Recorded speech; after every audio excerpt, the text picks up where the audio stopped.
La luz del pasillo, un programa radio de libros. Pues bienvenidas y bienvenidos a una nueva edición de La luz del pasillo.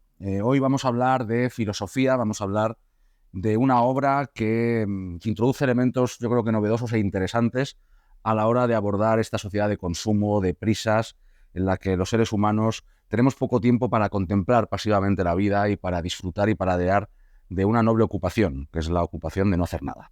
Para ello vamos a contar con dos invitados de lujo que conocen la obra y conocen también al pensador cuyo título nos convoca a este episodio de La luz del pasillo. No es otra que Vida contemplativa de Byung-Chul Han. Me han dicho que está bien pronunciada en castellano, así que me quedo tranquilo. Y además me han dicho que la traducción sería Alberto Han, con lo cual en algún momento, si nos complica la traducción, podemos tirar mano de esa referencia.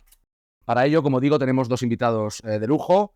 A mi izquierda, que ya ha estado en el programa de Epicuro, Ignacio Pajón Leira, que es profesor de filosofía en la Universidad Antigua del Departamento de Filosofía y Sociedad de la Universidad Complutense de Madrid, y cuyos campos de estudio fundamentales son precisamente el escepticismo pirrónico, el cinismo, la filosofía helenística en su conjunto y las escuelas socráticas. Numerosos artículos y monografías al respecto, y también es dramaturgo, habiendo ganado numerosos premios por sus obras de teatro. Es director de la editorial Ediciones Antígona, de la Red Iberoamericana de Estudios en Filosofía Antigua y del Instituto de Estudios del Mundo Antiguo. Destacan entre las dos últimas obras que hemos recogido Epicteto, El arte de vivir en tiempos difíciles, publicado por Alianza Editorial, y Marco Aurelio, el emperador filósofo, publicado por Fórcula, que lo tenemos aquí. Así que muchas gracias, Ignacio, por estar con nosotros en una nueva edición. Encantado de estar aquí de nuevo. Además, en un programa reciente lo recomendó Luis Alberto de Cuenca, tu libro. Si quieres contarnos muy por encima de qué va. Pues es un libro sobre Marco Aurelio, pero un libro intentando no caer en todo lo que está siendo ahora mismo la moda estoica que se está prácticamente imponiendo en el campo de la filosofía. No hacer el libro al uso de máximas de Marco Aurelio para intentar convertirlo en un gran bestseller ni nada por el estilo, ni tampoco es una biografía, ni es un análisis pormenorizado de su filosofía. Eso ya lo hizo Pierre Hadot en un libro maravilloso que se llama La ciudadela interior, que no necesita ya superación. Lo que he intentado hacer es otra cosa, es un recorrido por la recepción cultural de la figura de Marco Aurelio como frontera entre el campo de la política y el campo de la filosofía, como ese autor en el que se da la confluencia de filosofía y política y, por lo tanto, de alguna manera recoge la simbología de lo que esperamos que sea la racionalidad aplicada en la política. Una recepción que se ha dado sobre todo en el arte, en literatura, pintura, cine. Lo que he hecho es dedicarle un capítulo a cada una de esas manifestaciones culturales, analizar cómo ha sido recibido en el arte, cómo ha sido recibido en la literatura, cómo ha sido recibido en la música, en el cómic, en la ópera, en el cine. Y ha salido un ensayo muy peculiar, que estoy muy contento, me lo he pasado muy bien escribiéndolo. Ha sido muy divertido de escribir y estoy muy satisfecho con el resultado. Además, la edición que ha hecho Fórcula es maravillosa. Bueno, pues recomendamos a los espectadores, las espectadoras, oyentes, que se hagan con ese libro. Y como os digo ya, también lo recomiendo Luis Alberto de Cuenca. A mi derecha, Alberto Morán Roa, que es su primer programa, que es doctor en filosofía por la UNED y con su tesis precisamente Las redes de la nada, cartografía del pensamiento de Byung-Chul Han, trazados y recepción crítica. Actualmente es profesor e investigador postdoctoral en el Departamento de Lógica y Filosofía Teórica de la Universidad Complutense de Madrid. Muchas gracias, Alberto, por estar con nosotros. Gracias a ti. Que eres tocayo del autor que nos convoca. Muy bien, la pregunta que te quería hacer precisamente es ¿por qué? ¿Por qué escribir una tesis sobre este autor? Y un poco pues que lo presentes en cuanto a ese interés que te suscitó a los oyentes y espectadores del pasillo. Sí. Pues cuando empezamos a trabajar, siempre digo empezamos porque este trabajo hubiese sido imposible sin mis codirectores de tesis, Kilian Laverme y Alba Jiménez, y cuando empezamos a trabajar en ello, una cosa que observamos era que todavía no había una recepción académica de lo que podíamos llamar el corazón de Byung-Chul Han. Byung-Chul Han hizo una tesis sobre Martin Heidegger y el concepto se puede traducir estado de ánimo, temple afectivo, me gusta más, que se llamaba así, el corazón de Heidegger. Y hubo un momento de tentación de llamar a la tesis el corazón de Byung-Chul Han porque precisamente la idea era eso, ¿no? No tanto hacer una respuesta o un análisis de alguna de las áreas concretas por las que transita su pensamiento, como responder a la pregunta de, bueno, ¿cuáles son las premisas, cuáles son las condiciones originales de comprensión de la que luego brotan todas las tesis sobre distintos asuntos de los que él trabaja? Además, nos has comentado también que, por lo que sabemos, es la única tesis doctoral que hay sobre el autor. Por el momento. Hay otra en camino de un autor que se puso en contacto conmigo precisamente para pedir que le enviase la tesis y para charlar un rato, establecer comunicación, porque también estaba trabajando sobre Han, pero desde otra perspectiva. Bueno, pues de momento es la mejor. De momento. Eso está claro. Muy bien. Bueno, pues hablaremos a lo largo del programa, como digo, del autor, hablaremos de la obra, de Vida Contemplativa, y dejaremos que nos lleve por todos los recovecos oportunos la conversación para analizar los conceptos que trata, para analizar su visión sobre esta cuestión de la vida contemplativa, de la inactividad, que también se llama en algún momento, y también sobre la obra en general y lo que ha sido, digamos, el tratamiento de esta cuestión a lo largo de la historia del pensamiento, de la historia de la filosofía. La primera pregunta que os haría no es exactamente del libro, luego iremos con la obra, pero sería, como pensador, como filósofo, ¿qué concepción o qué interés os suscita la obra del autor que nos convoca, de Han? Mencionaría en primer lugar que es un autor que tiene una recepción académica, como decía Alberto, bastante reducida. Es curioso porque es un autor muy conocido, es un autor que está teniendo muchísima repercusión, pero que en el ámbito académico hasta hace muy poco estaba un poco como mal visto. Había una mayoría de gente que consideraba que de partida no merecía suficiente atención, creo que en parte porque es un autor muy claro. Uh-huh. Y la claridad en filosofía, por desgracia, todavía está mal vista. Está mejor visto el autor oscuro al que hay que explicar que el autor que lo lee si se entiende y se explica por sí solo. Y eso a mí me interesa, el autor que se atreve a explicarse con claridad, el autor que se atreve a exponer sus tesis de tal manera que no son malinterpretables, que no hay que hacer una gran exégesis, me parece interesante de partida y por eso ya me enganchó de entrada. Y luego además el aspecto con el que más he conectado yo personalmente es el tema de la transparencia. Uh-huh. El hecho de que haya tratado, como ha tratado, la noción de transparencia y cómo la ha considerado como uno de los elementos básicos de la sociedad contemporánea. Porque me parece que es una noción con poca raigambre filosófica, pero mucho interés. Muy válida para hoy en día, pero también muy relacionada con momentos anteriores de la historia. Uh-huh. Y en concreto, sobre todo, con momentos de la antigüedad, que han tratado la noción de transparencia desde otro punto de vista, desde otros ángulos y con otro tipo de visiones. Ese tipo de trabajo es lo que más me interesaba, sobre todo tratar de vincular lo que supone el hecho de que estemos entrando en una sociedad absolutamente transparente hoy en día con respecto a la crítica que recibió la noción misma de opacidad en época antigua y cómo se fue poniendo en cuestión a través de un ejercicio de la transparencia muy diferente del que hace Han. Eso me ha resultado muy interesante porque al final yo soy, como sabéis, especialista en filosofía antigua, Uh-huh. pero siempre he entendido que la filosofía antigua no se puede desentender del presente, que tiene que ser algo vinculado con el presente, que no es solamente un objeto de museo, sino que es algo que nos tiene que decir algo a los lectores de hoy. Y no hay nada mejor, precisamente, que vincularlo con autores que están escribiendo ahora mismo. Uh-huh. Alberto. Pues a mí Han originalmente me interesa por un motivo. Hay una distinción que hace el filósofo Leo Strauss entre filósofos. Dice, para precisar un poco más, hay académicos y grandes pensadores. Los académicos son los que, se sintetizan, relacionan, analizan, etcétera. Y los grandes pensadores son los que, amplían los márgenes del pensamiento, van más allá, etcétera. Claro, uno lee esa distinción y queda la pregunta, ¿no? ¿Y dónde está la figura del filósofo o la filósofa que conecta con un público amplio, que traslada esas tesis a unas personas que no tienen por qué especializarse? Claro, uno habla de, por un lado, esta figura del académico que puede desarrollarse enteramente en la universidad como espacio autorreferencial, Uh-huh. y el gran pensador, que es una figura casi pseudo-salvífica que viene a mostrarnos un más allá epistémico o moral o lo que sea. Y dices, claro, ¿y dónde hay una figura? Como, pues precisamente, yo creo que Han es ahí donde está, ¿no? En alguien que puede escribirte un texto académico, denso, muy seco, profundo, como por ejemplo su primer libro, precisamente el del corazón de Heidegger, pero también es alguien que es capaz de coger ese trasfondo filosófico, algo que puede ser tan complicado y también tan oscuro como la propia lectura hermenéutica de la fenomenología que hace Heidegger, para explicar sobre todo cuestiones que son relevantes, es decir, que alguien puede leerlas y decir, esto de alguna manera me habla, yo por decir, resueno con ello, me identifico con lo que me está diciendo. Estas son cosas que no solamente hablan de mi día a día, sino que me proporcionan claves sobre qué puedo hacer al respecto de ello. Uh-huh. Ha salido de aquí, ¿no?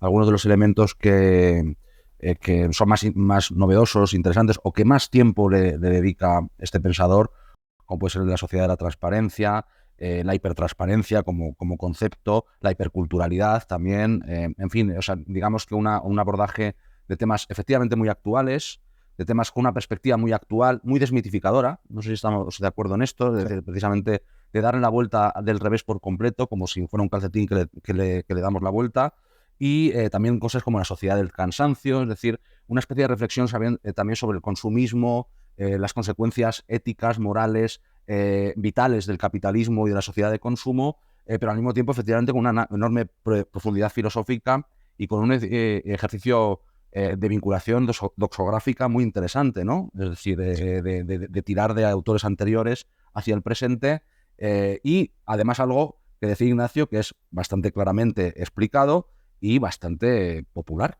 que eso no sé yo si es algo demasiado frecuente. Yo cuando adquirimos este libro en la Luz del Pasillo, porque lo adquirimos como Luz del Pasillo para intentar hacer un programa en un futuro, hace ya bastante tiempo, iba por la 3ª edición en Taurus. No sé si ahora irá por alguna edición más, pero vamos, no es frecuente. Yo lo tengo por la 4ª. Tú lo tienes por la 4ª, o sea, no es frecuente que un libro de estas características tenga ese tipo de éxito en el mercado, ¿no? Con lo cual, bueno, pues convergen muchos elementos en este autor. No sé si estáis de acuerdo, y sobre todo en esa visión de lo actual, con una visión bueno, muy desmitificadora y también con esa profundidad de conocimiento de la historia del pensamiento, ¿no? No sé si esto os llama la atención. Sí. Además ha tenido el acierto, Han, de hacer muchos libros muy conectados entre sí, porque todos los libros que ha escrito tienen una conexión profunda entre ellos, pero bastante contenidos en el espacio, no son libros extraordinariamente extensos que a uno le disuadan cuando piensa en empezar a leerlos, sino que es un tipo de libro que cualquier lector puede acercarse a él. Totalmente. Y cualquier lector puede sentirse, además, que de entrada, que tiene cierta garantía de que lo va a terminar, que va a empezar el libro y que lo va a terminar, que aunque se le interrumpa la lectura en algún momento, además puede volver a conectar, porque son libros con mucha claridad positiva. Y el resultado es una obra muy interesante precisamente por la profunda relación que tienen todos los temas que trata, por la profunda relación entre los distintos temas, los distintos libros. Y además, como decías, es un autor muy crítico. Un autor que me parece muy interesante la forma en la que se arriesga a la crítica. Se atreve incluso a criticar no solamente las estructuras sociales, no solamente la forma en la que hoy está organizado el mercado, está organizada la política, está organizada la sociedad, sino incluso a grandes filósofos anteriores. Sí, vamos. Se atreve directamente con Foucault, se atreve directamente con Hannah Arendt. Bueno, a Hannah Arendt le da bastante de este libro. Sí. Efectivamente, tiene un estilo de confrontación incluso y sin miedo, ¿no? Es un autor al que no le da miedo entrar en esa confrontación incluso con figuras muy grandes del pensamiento. Y hay una cosa también muy interesante que ha comentado Ignacio con respecto a la brevedad de los ensayos, que es el hecho de que, por lo menos por mi experiencia, Han es el autor más regalado por mi parte, sobre todo a personas que no están familiarizadas con la filosofía, y Han es un excelente peldaño, es una excelente escalera a otras figuras. Creo que es el único autor al que, habiéndole regalado a personas que son legas en la filosofía, preguntan, ¿puedo seguir leyendo sobre este tema? Esta cuestión me interesa. ¿Hay algún otro autor o autora que la retome? Es decir, piden más, tienen ganas de más. Esa visión de desmitificar, de esa tarea de desmitificar que comentabas, la hace incluso con la idea de la filosofía como saber excesivamente teórico una cosa, porque es algo que ocurre a veces cuando comentas que estudias filosofía o que trabajas en filosofía. Hay una primera respuesta como de cierto miedo reverencial, ¿no? Esto es una cosa dificilísima y abstracta y luego cuando comentas o cuando compartes sobre un autor que trabaja eso, sobre cuestiones que te atañen desde una perspectiva que te hace cuestionarte cosas que están muy arraigadas y desde un lenguaje que comprendes. Sí, parece que tiene menos calidad, que solamente por ese hecho, y es todo lo contrario. Claro, sobre todo porque esto es importante también, es decir, Han podría haber estado trabajando sus 2 primeros ensayos, El corazón de Heidegger y Caras de la muerte, sus textos más complejos, más duros, más académicos, son lecturas interesantísimas, pero también son la clase de libro que, por ejemplo, alguien, pues, en fin, no sé si alguien quiere leerse pues 30 páginas sobre análisis fino entre texturas derrideanas en tal cuestión, que son cosas muy, muy interesantes, pero no pueden tener por sus propias premisas la repercusión y el alcance de los textos que trabaja a continuación. Han podría haber estado desarrollando una carrera académica como la que había estado con los 2 primeros textos, pero él mismo en una entrevista en 2012 dice, si escribo como escribo es porque desde el puro formato académico, por lo menos en Alemania, dice él, no hay ese alcance, no hay esa capacidad de llegar y de discutir y de comentar los problemas que una buena parte de la sociedad considera relevantes para su cotidianidad. Bueno, además, yo creo que también la lectura de sus libros, lo que tú decías, no solamente, o sea, no es necesario incluso acudir a la persona, sino que él abre muchos vericuetos en sus propias obras. Es decir, que ya te está hablando de un montón de autores, contrasta sus opiniones, te los cita, los desentraña de una manera leve pero certera. O sea, es decir, que él va abriendo muchas puertas a medida que va argumentando sus tesis y va tirando de ejemplos anteriores y posteriores. O sea, que yo creo que eso es algo muy bueno en general, ¿no? Porque efectivamente creo que a veces la filosofía se convierte en una especie de disciplina en la que desde pequeños nos dicen que tiene que ser compleja, difícil, oscura, enormemente opaca, en la que solo pueden llegar personas muy, muy, muy finas. Y realmente yo creo que autores como este, pues, y como otros muchos, no solamente este, abren esa puerta y hacen que, bueno, pues que podamos tener 4 o 5 ediciones de un libro en el que se habla de Heidegger o de Hannah Arendt, precisamente, ¿no? Y se confrontan sus tesis y se explican sus tesis para confrontarlas o para matizarlas, ¿no? Bueno, vamos a pasar ya, si os parece, a la obra en sí que nos convoca hoy. Y yo quiero leer, porque en realidad es el primer párrafo de la obra, pero creo que ya deja muy claro cuál va a ser la tesis fundamental del libro. Que, como digo, el libro se llama Vida Contemplativa, y ahora veremos exactamente qué es lo que desarrolla, ¿no? Empieza así el libro, ¿no? En lo que se llama el primer punto, que es el primer capítulo, perdón, que es Consideraciones sobre la inactividad. Dice así: nos estamos asemejando cada vez más a esas personas activas que ruedan como la piedra, conforme a la estupidez de la mecánica. Es una frase de Nietzsche. Dado que solo percibimos la vida en términos de trabajo y de rendimiento, interpretamos la inactividad como un déficit que ha de ser remediado cuanto antes. La existencia humana, en conjunto, está siendo absorbida por la actividad. Como consecuencia de ello, es posible explotarla. Vamos perdiendo el sentido para la inactividad, la cual no implica una incapacidad para la actividad, o su rechazo, o su mera ausencia, sino que constituye una capacidad autónoma. La inactividad tiene su lógica propia, su propio lenguaje, su propia temporalidad, su propia arquitectura, su propio esplendor, incluso su propia magia. No es una forma de debilidad, ni una falta, sino una forma de intensidad que, sin embargo, no es percibida ni reconocida en nuestra sociedad de la actividad y el rendimiento. No estamos accediendo ni a los dominios de la inactividad ni a sus riquezas.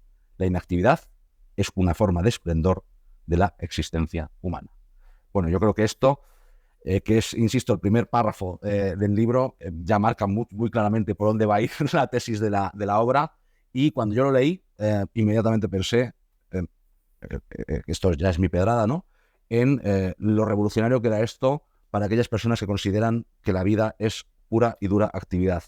Es una exposición hacia las redes sociales en las que, si no sales diciendo lo que has comido, lo que has cenado, dónde has viajado, qué es lo que estás leyendo, etcétera, etcétera, no eres nadie y estás tirando tu vida por la ventana. Como de pronto una frase tan breve, o sea, un texto tan breve, está rompiendo con una dinámica que es absurda y que nos está llevando a la exposición y a la pornografía de nuestras vidas como el único objeto de consumo, de autoconsumo y de consumo de los demás, que es el que nos define frente a lo que nos debería definir, que es nuestra propia inactividad o actividad elegida. No sé si esto os ha pasado.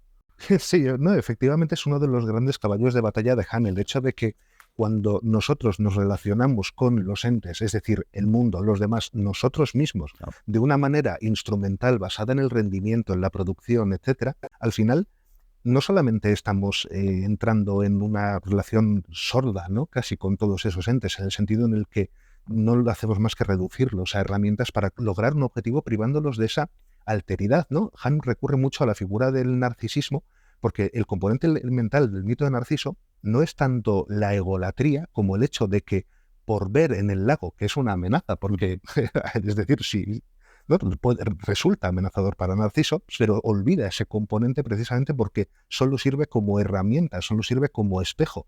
En ese privar de la alteridad al ente es donde Hahn detecta el problema, sobre todo porque esta no es una forma neutral tampoco de relacionarse con el mundo. Esto acaba constituyendo un ecosistema en el que hay una serie de exigencias, se valora que las cosas se den de una determinada manera, calculable, que rindan, etc. Y cuando todo eso se vuelve hacia el propio ser humano, es entonces cuando nos encontramos en esta situación de pura mecánica, de actuar y de vivir y de estar instalados en el mundo de una manera tal en la que nosotros somos parte de los engranajes que hemos construido de esta maquinaria orientada hacia la producción y el rendimiento. Vale. Y además tiene el mismo sentido que tiene en el fondo la base de la crítica que establece en la sociedad de la transparencia. Claro. Lo que planteabas respecto de las redes sociales es que precisamente es eso. Tenemos ahora mismo un constructo social a nuestro alrededor, una especie de convención de que la vida se expone en las redes sociales, que es para lo que está funcionando la propia vida, que vivimos para poder llevar a cabo esa autoexposición permanente, cuantificada a través del like, cuantificada a través del me gusta. Hay una especie de permanente intercambio de me gustas unos con otros, que se convierte en una forma de adulación mutua, permanente, que a los antiguos les habría resultado muy interesante ver cómo Desde luego. el mundo a configurarse de esa manera, con todo lo que tenían precisamente de crítica de la adulación y la concepción de que la adulación no es más que una forma de falsa amistad y de falsa concepción de lo que es el ser amigo. Han lo analiza de una forma muy interesante, y creo que en los dos libros son dos libros que están muy relacionados. Sí, son muy compenetrables. Están muy compenetrados y que son muy críticos precisamente con esa visión de la actividad que de alguna forma tiene que ser puesta en cuestión, por supuesto. O sea, tenemos que plantearnos qué queremos decir cuando decimos que alguien es activo.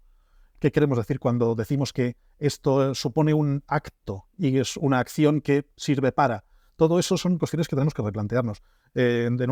Cuando hacía la carrera, en una asignatura que se llamaba Filosofía de la Acción, que ya no existe, yo tuve un profesor que centró el inicio de la asignatura precisamente en esta cuestión, en plantearse qué queremos decir cuando decimos acción. Y planteaba cosas como, bueno, yo cuando estoy en mi casa sentado en un sillón leyendo, o ni siquiera leyendo, simplemente mirando al infinito porque estoy pensando, vienen mis hijos y me dicen, vente que ahora que no estás haciendo nada, vente que...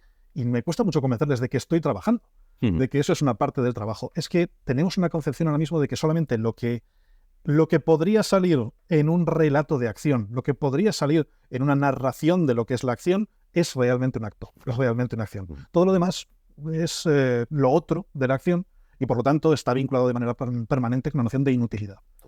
Eso es justamente lo que hay que poner en cuestión. Han lo está haciendo muy bien. Hay muchos autores más que han hecho ese tipo de trabajo. Es muy interesante también el trabajo de Nuccio Ordine, que te plantea en su libro, uno de sus libros, de utilidad de lo inútil, una serie de motivos por los cuales repescar la inutilidad como algo valioso, como un valor social. Me viene también a la cabeza cosas como el límite de lo útil de George Bataille, que también plantea algo por el estilo, que lo plantea desde una perspectiva más antropológica. Estamos ahora mismo, yo creo, en esa batalla, en la batalla de intentar mostrar que no todo aquello que el mercado nos dice que es activo y lo demás no tiene por qué ser algo disvalioso, no tiene por qué ser algo contrario al valor.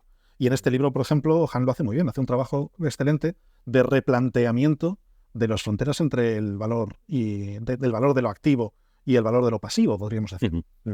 Bueno, vamos, yo creo que es la primera crítica quizá clara y contundente que hay es precisamente a esa concepción de la sociedad capitalista, de la sociedad del consumo, de que la actividad es lo que produce en los términos del consumo y del capitalismo. Es decir, la actividad solamente es aquello que produce, pero que termina haciendo, a mí me parece muy bonita esa parte, cuando lo termina reduciendo a mera supervivencia frente a la fiesta, al lujo, que es esa disposición del tiempo propio, para utilizarlo. Yo recuerdo de pequeño, no sé, cuando era un niño, echaban un documental en la televisión sobre Paco de Lucía y me dejó, incluso entonces que tendría 10 o 12 años, me dejó muy loco porque de pronto Paco de Lucía decía, a mí lo que más me gusta es no hacer nada.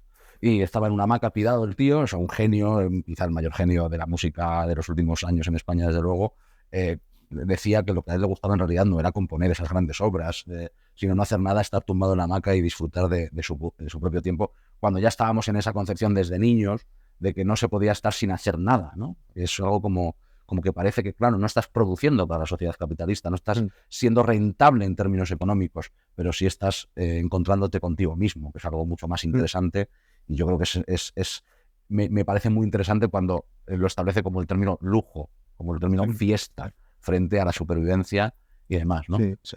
Es que además lo que vuelve muchas veces es que las cosas se dan de otra manera. Es decir, esto lo retoma precisamente de esta tesis heideggeriana de que el mundo no se da nunca de un modo determinado, sino que se da en distintas modalidades en función de cómo uno esté, por eso decía lo del temple afectivo, en función de cómo uno esté templado, sincronizado, afectado ¿no? Es un término que Heidegger también vuelve mucho.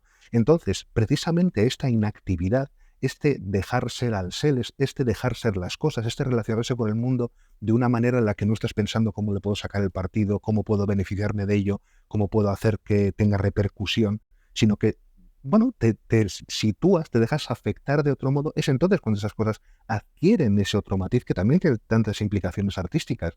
Uno no puede ponerse en una disposición eso, artística, creativa, imaginativa, que abra nuevos horizontes desde esa perspectiva tan maquínica y tan reducida al papel de la transacción y a reducir todo en esta especie de aplanamiento ontológico en lo que todo es mercancía, ¿no? Y eso requiere, ya digo, de esa forma peculiar de estar dispuesto y de estar abierto, ¿no? De estar incluso, llega a utilizar la palabra vulnerable, estar abierto y vulnerable a esa locución de lo diferente. Incluso también tiene una dimensión esto antropológica. Es lo que Bataille había tratado en su libro sobre lo inútil, que en el fondo tiene muchísimos puntos en común con el libro de Hahn. Es esa dimensión antropológica de la fiesta. La concepción tradicional, habitual en las comunidades indígenas de para qué se trabaja, no tiene nada que ver con la que tenemos hoy nosotros, nuestra sociedad contemporánea, capitalista. Ellos precisamente trabajan para llegar al momento de la fiesta, y el momento de la fiesta es el momento del dispendio, inútil, absurdo, el banquete excesivo, el comer más de la cuenta, el celebrar un banquete para el comer más de la cuenta en lugar de estar pendiente de la mera supervivencia, y el sacrificio.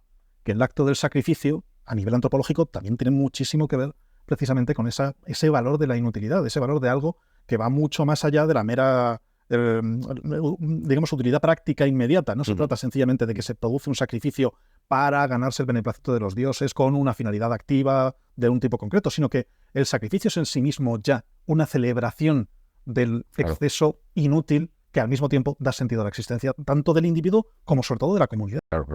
Bueno, además ahí ves cuando llega también a la concepción, que también es una reflexión muy interesante sobre el tiempo libre. El tiempo libre que en realidad no es libre. O sea, lo que viene a decir es que el tiempo libre que nos dicen que es libre es un tiempo para producir de otra manera, siempre dentro de los patrones para recargar pilas, que es una expresión terrible. Terrorífico, ¿no? Te dice, pero bueno, ¿cómo va a ser nuestro tiempo libre si seguimos otra vez en otro plano, no disponiendo de él libremente, sino siguiendo en el engranaje, la máquina de producir y de ser rentables que nos han metido desde niños? El tiempo libre hoy solamente parece que tiene dos dimensiones. La dimensión de recuperar las energías para poder volver otra vez a y trabajar. Tener un espacio de tiempo para consumir. ¿Por qué dejar que el trabajador tenga tiempo libre? Pues precisamente porque si no, ¿cuándo compra? No puede comprar cuando está en el trabajo, así que tiene que comprar en un momento que esté fuera del trabajo. Sobre todo esto también hay un libro muy interesante de Pascal Chabot, que es un filósofo belga, joven, o por lo menos me gustaría considerarlo joven porque tiene mi edad, que acaba de escribir un texto muy interesante que se titula Tener tiempo. También lo tengo aquí, lo he traído. Lo ha publicado Alianza hace muy poquito. Que es parte de la experiencia de eso que decimos de vez en cuando decimos que no tenemos tiempo para algo. ¿Qué significa que no tenemos tiempo? No tenemos tiempo si es lo único que tenemos. Lo único que realmente tenemos es el tiempo. Es la única posesión real que tenemos. Pero estamos ya habituados a decir que no tenemos tiempo porque nos falta justo ese espacio de tiempo que no sea el mero tiempo libre para la recuperación, para seguir trabajando, ni el tiempo libre para consumir como tal. Es muy interesante el análisis que hace este filósofo belga. Yo no lo conocía hasta hace muy poco y me ha resultado muy interesante la lectura de su libro, porque hace un análisis de cómo se ha concebido el tiempo a lo largo de los siglos, partiendo de que primero se concebía el tiempo como destino. La primera concepción era la concepción del tiempo como destino. El tiempo estaba de alguna forma fijado en libros que habían escrito los dioses y que eran inamovibles, y por lo tanto lo único que teníamos cada uno de nosotros era ignorancia de lo que nos iba a pasar, pero estaba ya fijado. Luego un tiempo entendido como progreso, que es el tiempo de la modernidad, el ir avanzando hacia una finalidad última, que es la superación de lo anterior, permanente superación de lo anterior, y después eso ha desaparecido y se ha sustituido por una noción que él llama hipertiempo, que es este tiempo hiperacelerado que vivimos en la etapa posmoderna tardocapitalista. Hipertiempo, que quiere decir que todo está sometido a un proceso de cambio permanente, radical y absolutamente acelerado, en el que no te da tiempo a asimilar nada de lo que ha ido cambiando y que además está mediado por el plazo. Que esto también es una experiencia que me resulta muy, muy interesante de analizar. El tema del deadline, el tema de funcionamos con un plazo límite, todo está orientado a un momento en el cual tenemos que tener la tarea activa completada, haber llegado hasta allí y terminar ese trabajo del tipo que sea. y vivimos saltando de plazo en plazo. Ya no tenemos una concepción del tiempo que sea, digamos, ni lineal, ni circular, ni cíclica. Claro. Es una concepción del tiempo Por fascículos. por fascículos, sí, extendida y pues, totalmente al servicio de un funcionamiento que tiene que ver con una producción. Bueno, de hecho él le llama tiempo muerto, en realidad. Dice, el tiempo libre es tiempo muerto. No es tiempo libre. Sí, Han ha trabajado estas cuestiones en, por ejemplo, El aroma del tiempo, que creo que es uno de sus mejores ensayos, la desaparición de los rituales, y él vuelve con frecuencia a esta idea, el hecho de haber anulado esta diferencia constituyente entre un tiempo libre y un tiempo de trabajo, un tiempo para la actividad y un tiempo para la contemplación.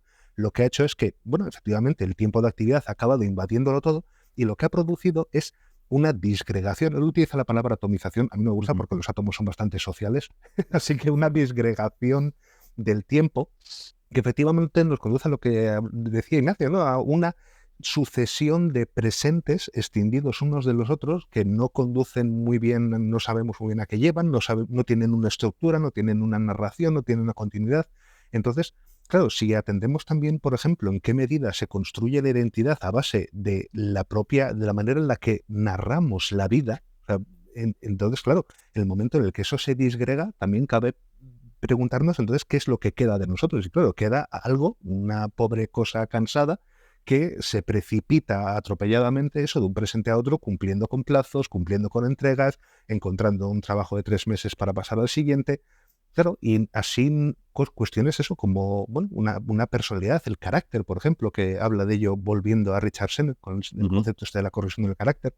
Claro, queda una persona totalmente dúctil, adaptable, maleable, porque no le queda otra, porque es que tiene que serlo para poderse meter y para poder funcionar como una especie de componente lubricante, ¿no?, dentro de esos mecanismos del capital. Claro. Me resulta muy interesante y hasta me hace cierta gracia cómo en ese proceso de identificar todo este conjunto de elementos sociales, Han nunca llega a decir algo así como que la vida activa es algo probablemente negativo. No descalifica la vida activa. No la elimina del horizonte, la considera, dicen en algunos pasajes del libro, que tiene cierto papel y tiene cierto sentido, y que hay que conservar ese papel y ese sentido. Y acaba en una posición... Es que la enmarca. La enmarca en otro sitio al que nos han contado, ¿no? Eso es, sí. No tiene tanto que ver con caracterizarla como algo negativo de partida, Claro. como con entender que tiene que ser reubicada. Perimetrar. Sí, eso es. Sí.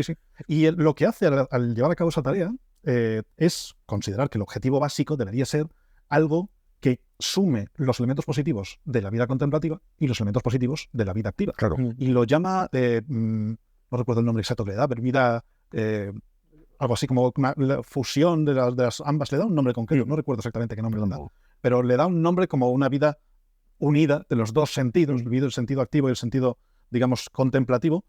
Me resulta muy interesante y me hace cierta gracia porque es exactamente la misma a lo que llega Cicerón.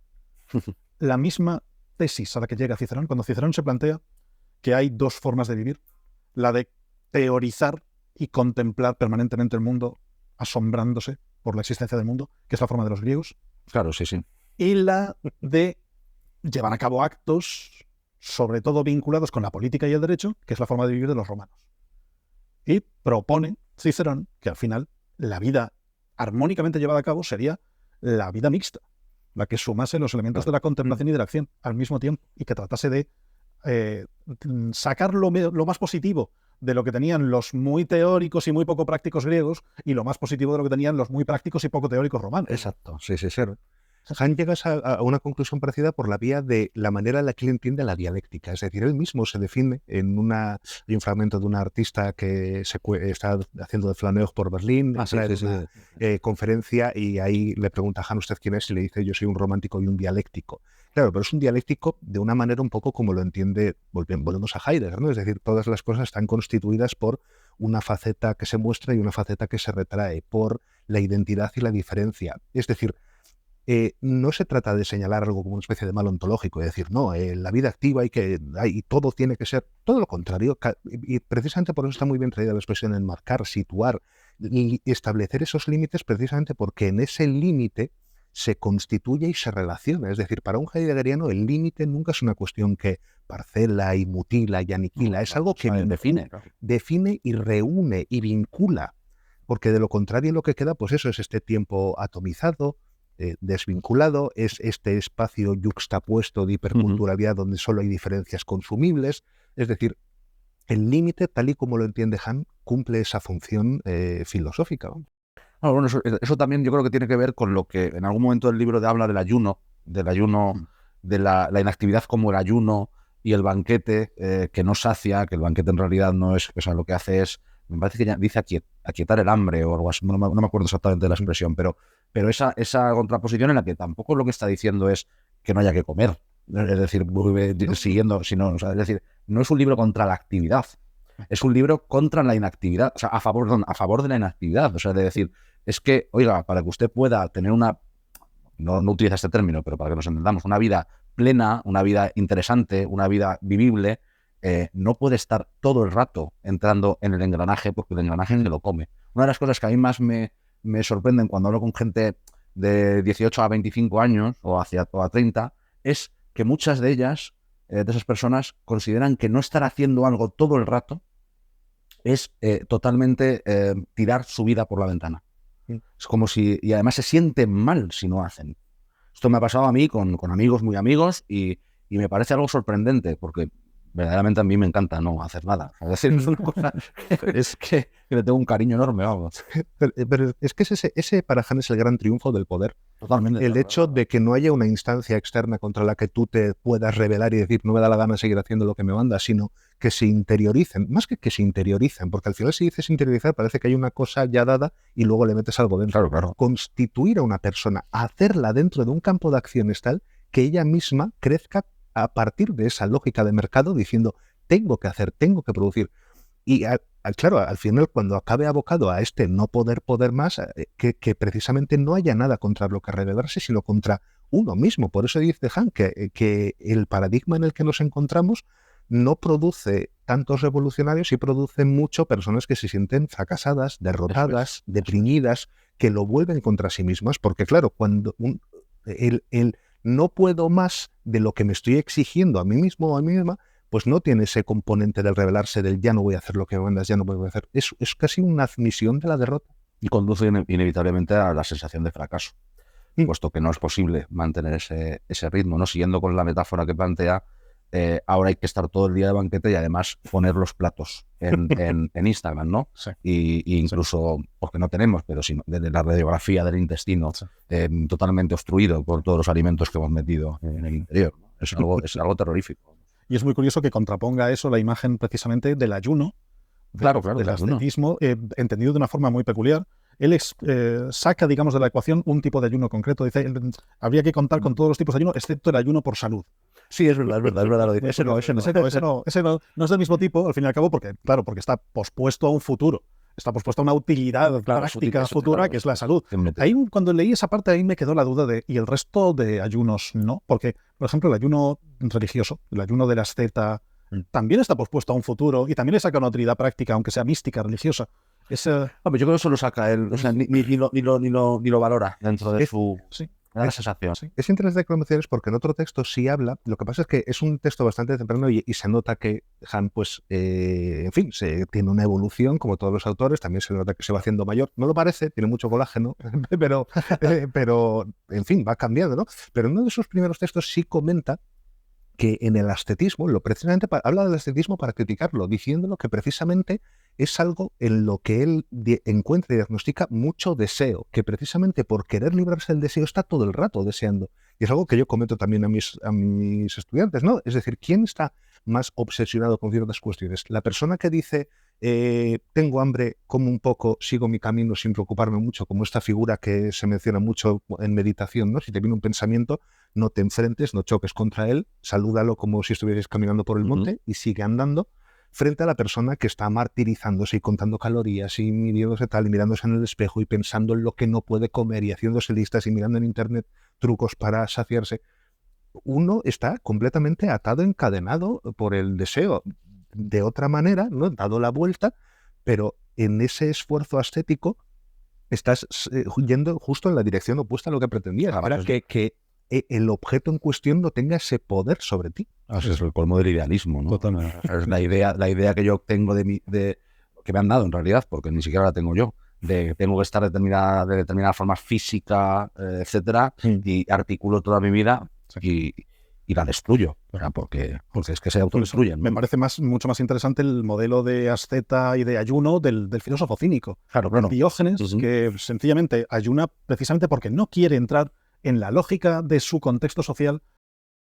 Para conseguir alimento tengo que supeditarme a la voluntad de otros, tengo que dejar de ser autónomo, así que practico el ascetismo para intentar incrementar mi nivel de autodominio, o sea, para ser más rey de mí mismo. Diógenes al final es una figura muy interesante. No sé por qué Han no la utiliza lo que debería, porque lo veo con muchísimo Es vínculo. verdad que hay pocas referencias en general a la filosofía griega. Muy pocas. Muy pocas. A mí me sorprendió. Sí, a mí también, porque muchas veces uno piensa, Porque si aquí sale Epicuro, sale Epicuro claro, estaría totalmente presente, los estoicos estarían efectivamente. plenamente presentes, y los utiliza como referencia muy poco, como referente. Sí, efectivamente es uno de sus ángulos ciegos, porque Han no es extraño a salir de en lo que se ha formado más para, por ejemplo, sí que tiene algunos textos en los que transita por Oriente, quizá muy influido por su directora de tesis, Ute Guzzoni, una figura muy, muy interesante que también conoce muy bien y utiliza muy bien las referencias al mundo oriental.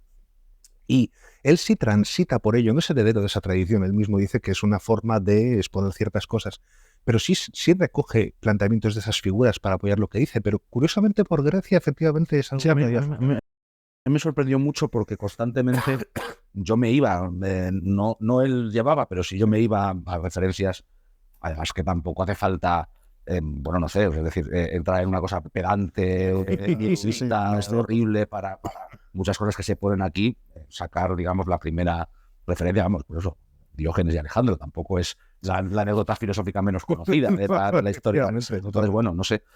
Pero bueno, en cualquier caso. Y luego hay otra, bueno, no nos va a dar tiempo a entrar en lo de Hannah Arendt y él yo creo que sobre todo se centra en dos figuras, ¿no?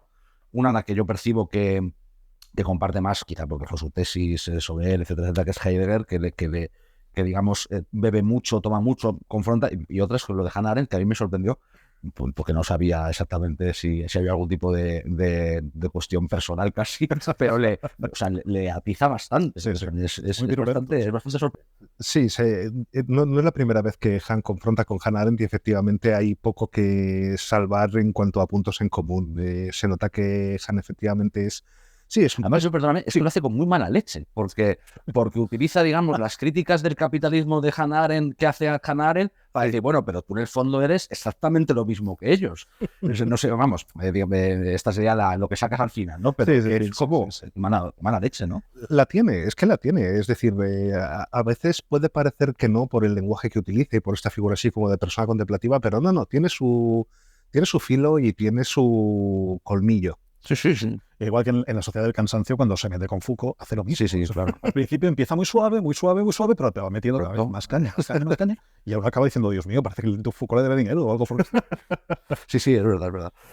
Bueno, yo voy a leer una frase porque creo que, un pequeño párrafo que a mí me parece muy interesante para ir encarando la recta final antes de la sección de la biblioteca de Carballo. Es en el capítulo que se llama La absoluta falta de ser, en el que precisa, todo el libro, para las personas que nos vean desde casa, todo el libro gira en torno, es un libro que vuelve una y otra vez a los mismos conceptos, que es muy circular, pero que los va afinando mucho, a mi juicio, a lo largo del avance de la lectura del mismo, ¿no? Y dice, la crisis del presente, porque, claro, lo decíamos al principio del programa, yo creo que sobre esto hay que incidir, es un libro que aborda muchos de los grandes temas actuales, algunos sin citarlos de forma explícita, pero que nos pueden hacer reflexionar mucho sobre nuestra actualidad, sobre nuestra vida cotidiana y cómo nos han programado para ser de determinada manera y forma, ¿no? Dice, la crisis del presente consiste en que todo lo que podría darle sentido y orientación a la vida se está derrumbando. La vida ya no se apoya en nada resistente que la sostenga. El verso de Rilke de las elegías de Duino, pues en parte alguna hay permanencia. Expresa del mejor modo posible la crisis del presente. La vida nunca fue tan escurridiza, pasajera, inmortal como hoy. Me parece que esta es una declaración de intenciones, ¿no? Del libro y de su propio pensamiento frente a la actualidad, ¿no? Es decir, estamos entrando en una vida que no es vida, básicamente, ¿no? Sí. Aquí se ve bien a esa faceta del Han romántico, es decir, sí, claro. El mundo y las cosas que lo pueblan solo adquieren su brillo y y la vida solo alcanza su vitalidad cuando tiene esta conexión con una totalidad que no es una totalidad ajena, ausente, ideal, trascendental, sino con esa relación, ese engarce, ¿no? Entonces, en el momento en el que se disemina, en el que este aplanamiento ontológico lleva a que solamente hay cacharros, incluyéndonos a nosotros mismos, entendidos como cacharro siempre funcional, pues efectivamente pierde ese brillo, pierde esa vitalidad, y lo que queda es, bueno, lo que muchas veces se ha llamado el infierno de lo igual, una cosa monocroma y sorda que no devuelve ningún tipo de interpelación. Sí, el autómata también, ¿no? De alguna manera. Sí. Y tiene cierto parecido. A mí esto no puedo evitar, como profesor de filosofía antigua, que me chirríe un poco cuando dice que no ha habido nunca algo por el estilo. O sea, siempre esas frases son muy demasiado es demasiado grandilocuente, y tengo la sensación de que ahí habría que decir, bueno, por lo menos hay un caso en la historia del pensamiento en el que se vivió un fenómeno muy análogo al que estamos viviendo nosotros. Quizá deberíamos sacar lecciones de lo que pasó entonces. Esa misma crisis de desubicación que estamos viviendo nosotros por absoluta aceleración de todo, por pérdida de referencias, por desubicación constante de nuestra papel en el mundo, la vivieron todos los ciudadanos griegos después de Alejandro Magno. Alejandro Magno fue un terremoto conceptual tan gordo para el mundo antiguo que se vivió la misma situación de absoluta crisis. Y los intentos de salir de esa crisis fueron fundamentalmente filosóficos. Igual deberíamos también nosotros hoy centrarnos en analizar un poco cómo fueron aplicados esas ideas filosóficas para intentar reubicar al ciudadano que estaba perdido, porque nosotros también estamos perdidos. Estamos también en una crisis de desubicación generalizada y necesitamos algún tipo de reubicación, y además, si no hacemos el esfuerzo de que sea una reubicación de algún modo filosófica, van a venir otros elementos a ocupar ese espacio. Claro. Y esos otros elementos pueden ser mucho más peligrosos. Bueno, además, yo creo que en cierto modo esta obra es un intento de empezar a hacer eso. Sí, una piedra. Sí, un aporte. Una aportación que se continuará, yo supongo que se continuará, y que se puede estar de acuerdo o en desacuerdo, pero que en cualquier caso abre y pretende, bueno, pues contribuir a esa reflexión en una cosa que yo creo que también transpira en toda la obra, aunque tampoco se dice de forma explícita, y que yo creo que se dice muy poco en general, que es que estamos en un momento de crisis civilizatoria y de fin de una edad histórica, por así decirlo, ¿no? Eso no tenemos perspectiva ni separación posible, pero la irrupción de Internet, la caída del muro, etcétera, etcétera, digamos que ha habido un cambio civilizatorio que todavía no hemos analizado, yo creo, suficientemente, y que este tipo de reflexiones yo creo que van a ser las que dentro de muchos años se vean como esas pequeñas primeras despitas, ¿no? Y se nota mucho en los jóvenes. La juventud ahora mismo tiene la sensación de haber vivido demasiadas crisis una detrás de otra, de no haber tenido asidero conceptual al que agarrarse y estar mucho más perdido de lo normal, y que mucho más de lo que estaban sus padres o sus abuelos. Y también eso está produciendo parte de la recepción del propio Han. Yo me he fijado últimamente en el hecho de que los jóvenes hacen mucho trabajo académico sobre Byung-Chul Han. Estoy encontrando muchísimos TFNs, muchísimos trabajos de fin de grado. Tesis de momento, ¿no? Tesis de momento, ¿no? Pero también porque son chicos muy jóvenes, muy jóvenes. Estoy hablando de gente de 23, 24 años en los últimos 2 años que se han volcado a trabajar sobre Han cuando antes no pasaba. Antes un grupo de trabajo de fin de grado sobre filosofía contemporánea estaba mucho más monopolizado por autores de finales del siglo XX. Pero ahora de repente ha irrumpido Han con una fuerza tan grande como para que a lo mejor un grupo en el que van a defenderse 8 trabajos de fin de grado, 6 sean sobre obras distintas de Byung-Chul Han. Eso me parece muy sintomático. Sí lo es. Sí, se le inserta además en trabajos sobre otras cuestiones, por ejemplo, pues trabajos precisamente hablando sobre esta cuestión sobre esta idea del cronotopo, ¿no? Es decir, de una forma de experimentar y vivir el tiempo. Precisamente ahí también se insertan las observaciones de Han por esta idea de que la manera en la que se percibía y se experimentaba el tiempo ya no, o sea, ¿no? Que se acabó reemplazada por, una otra cosa que precisamente es la que debe ser pensada. Bueno, pues seguiríamos hablando durante horas sobre la obra Vida Contemplativa y sobre la obra en general y sobre esta cuestión que en sí es apasionante, pero se nos va acabando el tiempo y tenemos que ir a la sección de la Biblioteca de Carballo. Así que vamos con ella.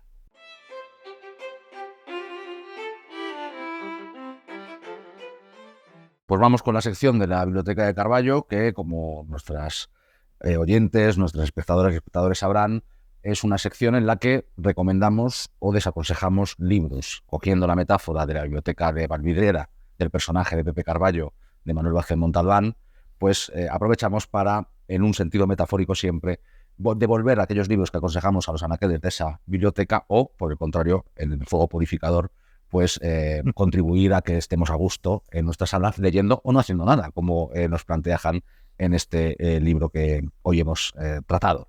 Así que sin más, pues cualquiera de los dos que empiece, primero por recomendaciones, después de... Empiezo yo si queréis. Venga. Yo voy a recomendar un libro y voy a desaconsejar otro. Estupendo. El que voy a recomendar es un libro de Ismael Díaz Haidara que se titula De la sobriedad. Un libro muy interesante. El autor es un autor de Mali, un filósofo y poeta contemporáneo de Mali, afincado en España, y ha compuesto un libro muy interesante, una recopilación de fragmentos, de pensamientos, casi aforismos, con un tono poético muy interesante, pero al mismo tiempo muy profundos, filosóficamente hablando, en el que hace una defensa de la vida sencilla, de la simplicidad de la vida, casi de un cierto ascetismo emocional y tal, muy bien llevado a cabo y con unos ecos profundamente estoicos, epicúreos, ecos clásicos muy típicos y muy bien llevados a cabo. El libro está publicado por la editorial Almuzara. Muy bien. Y para desaconsejar, he traído un libro, no sé si tanto como para arrojarlo al fuego, pero por lo menos... Es metafórico. Es metafórico, sí, es metafórico, pero es curioso porque desaconsejo creérselo, pero aconsejo la lectura. O sea, es un libro que me parece interesante leer, es un libro que se le saca partido leyéndolo, pero no hay que darle demasiada confianza. Es una de las biografías más recientes que se han publicado sobre Marco Aurelio, de Augusto Fraschetti. Se titula La miseria de la filosofía, Marco Aurelio. Está publicado por Marcial Pons. Y lo desaconsejo fundamentalmente no porque él no sea un gran especialista el que lo ha escrito, sino por la metodología. Fraschetti intenta llevar a cabo un ejercicio de desmitificación de Marco Aurelio, traerlo un poco más a la tierra, intentar que no se le vea como alguien tan perfecto, y creo que el problema es que por su metodología se pasa. O sea, que pretende decirnos que no nos fiemos demasiado de lo que se ha dicho de Marco Aurelio porque puede ser propaganda política y todo puede al final estar asentado sobre cosas que no son propiamente verdad, pero luego él en su metodología de trabajo da por válidas y da por buenas cualquier rumor que se haya encontrado en cualquier texto antiguo, siempre y cuando deje a Marco Aurelio mal. Y eso me parece que es tan pernicioso como lo contrario. Así que acaba haciendo un libro que me parece que está escrito de una manera tan tendenciosa como los libros que son puramente propaganda política a su favor. Por eso creo que es un libro que hay que tener, digamos, mucho cuidado al tratar con él y no acabar creyéndoselo demasiado. Hay como una especie de animadversión personal detrás y es preferible leérselo para enterarse de cosas, que es muy interesante enterarse de cosas que al menos sabemos que se han dicho en la antigüedad, pero no llegar al punto de creérnoslas como si fueran absolutamente ciertas. Pues yo tengo dos recomendaciones y cuando me preguntaba qué libros recomendar me imaginaba a alguien preguntándome eso, qué libros, y partiendo de tres premisas. Uno, que sea un libro breve, es decir, vale, me he leído los libros de Han que me has dejado, pero no tengo mucho tiempo. Tiene que ser sobre el presente, es decir, cuestiones que me interpelen, y tienen que ser escritos por mujeres, porque hay pocas mujeres con las que Han dialoga y para una con la que dialoga, como Hannah Arendt se dedica a criticarla. Entonces, esos dos libros, uno de ellos es Nueva Ilustración Radical, de Marina Garcés. Está en Anagrama, en Nuevos Cuadernos de Anagrama. Sí. Y bueno, es un texto interesantísimo sobre lo que ella llama la condición cultural póstuma del presente, la manera en la que habría habido un salto cualitativo, una diferencia cualitativa con respecto a la condición cultural posmoderna, no solamente en cuanto a regiones, ¿no? En la manera en la que se vive la estética, sino en la manera en la que se experimenta la sociedad contemporánea, se vive y sobre todo qué se puede hacer al respecto de ello. Es decir, hace una propuesta muy interesante y que yo creo que es muy válida y posible. Y el otro libro que quería recomendar es Frágiles, de Remedios Zafra. Creo que también está publicado en Anagrama. Y en él la autora incluso dialoga con Han y comenta cuestiones relativas a lo que él habla de la sociedad del cansancio, la depresión. Entra en un diálogo, creo, muy interesante y que puede ser muy fructífero con él, y hace también un análisis del presente, de la actualidad en la que estamos instalados y que nos hace, de alguna manera, desde unos planteamientos y con un estilo además muy certero y muy humano. A veces Han puede llegar a parecer un poco rocoso, un poco seco, claro, siendo en parte coreano y en parte alemán, pues hay algo de eso. Y en cambio, en Remedios Zafra sí que analiza de esas cuestiones desde una perspectiva, eso, que tiene esa cercanía y esa consideración en la que a veces le echan falta a Han. Pues que es un surcoreano que escribe en alemán, esto ya es... Claro, es lo seco de lo seco. Vaya, esto ya... vaya dos idiomas.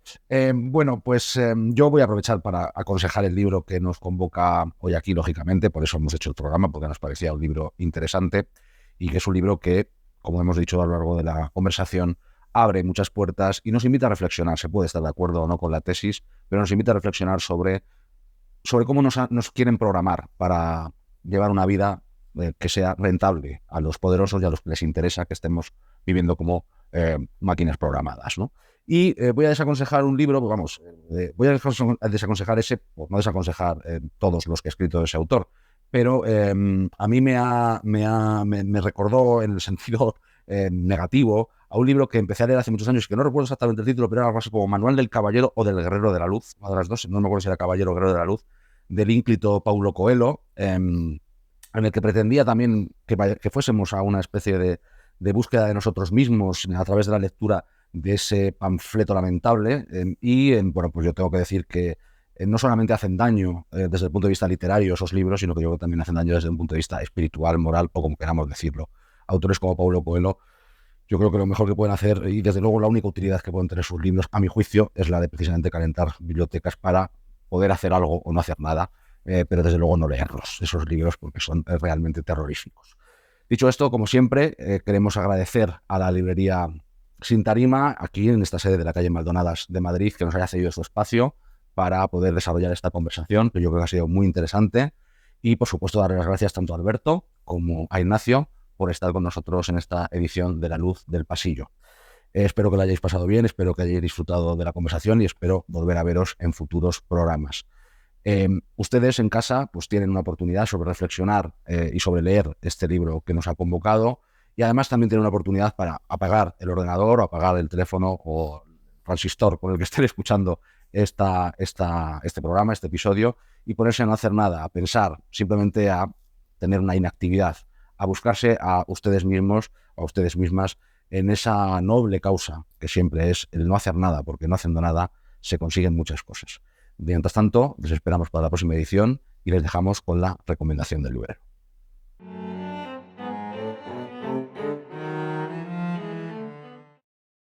Soy Charo Fierro y sigo hablando desde el espacio Huerga y Fierro Editores, vuestra casa, en la calle Sebastián Herrera número 9, en Madrid. Quiero recomendar una novela que ahonda en el misterio, en la aventura, en la historia y en las relaciones humanas. Y es una novela de Idoia Arbillaga, En el fondo un crimen. Y a partir de